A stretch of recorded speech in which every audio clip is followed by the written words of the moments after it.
A reading from the book of Joshua.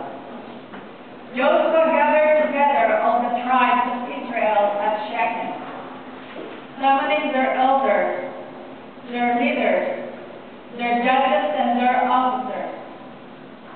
When they stood in ranks before God, Joshua addressed all the people.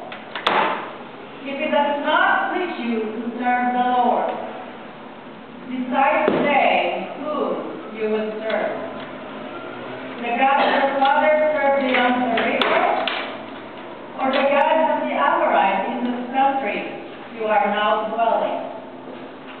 As for me and my household, we will serve the Lord.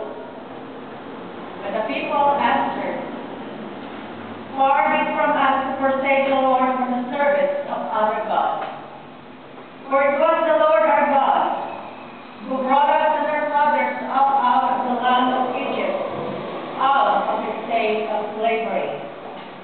He performed those great miracles before our very eyes, and protected us along our entire journey, and among the people through whom we passed. Therefore we also will serve the Lord, for He is our God.